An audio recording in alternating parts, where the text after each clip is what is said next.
வணக்கம் அன்பு நெஞ்சங்களே, சட்டத்தால் யுத்தம் செய் சேனலுக்கு தங்களை அன்புடன் வரவேற்கிறோம். சட்டத்தால் யுத்தம் செய் சேனலுடைய நோக்கம் என்ன பார்த்தோம்னா, மக்களுக்கு நம்மளால முடிஞ்ச லீகல் சப்போர்ட் கொடுக்கணும் அப்படின்றதுடைய தான் இதனுடைய முக்கியமான நோக்கமாக இருக்கு.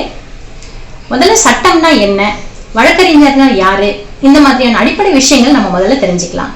சட்டம் அப்படின்னா என்னன்னு பார்த்தீங்கன்னா, ஒரு சில ஒழுங்குமுறை விதிகளை உள்ளடக்கினது தான் சட்டம்.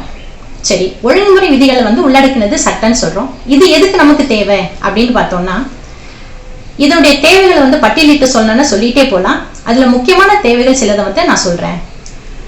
சமூக பாதுகாப்பு, சொத்துக்களை பாதுகாக்கிறது, அதுக்கப்புறமா தனி மனித ஒழுக்கத்தை பாதுகாக்கிறது, இப்படின்னு சொல்லிட்டு அடிக்கிட்டே போலாம்.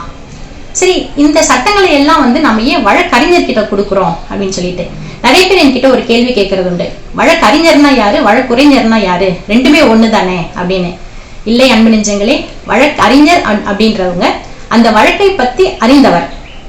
வழக்கு உரைஞர் அப்படின்றத பாத்தீங்கன்னா, அந்த வழக்கை அறிந்து அதற்காக தன்னுடைய கிளைண்ட்டுக்காக போயிட்டு நீதிமன்றத்துல அந்த வழக்காடிய அந்த வழக்கை உரைக்கிறது தான் வழக்குரைஞர் அப்படின்னு சொல்லுவோம்.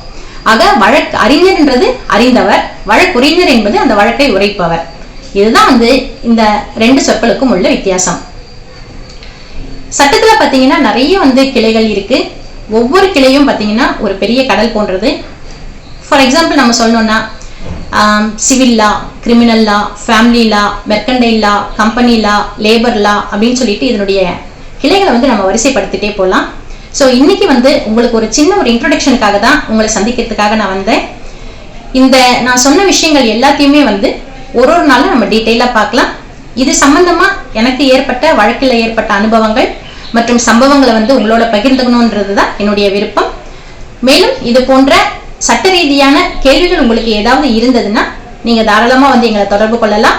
அதற்கான தொலைபேசி எண்களை நாங்க இங்க டிஸ்பிளேல கொடுத்துருக்கோம். நன்றி அன்பு நெஞ்சங்களே.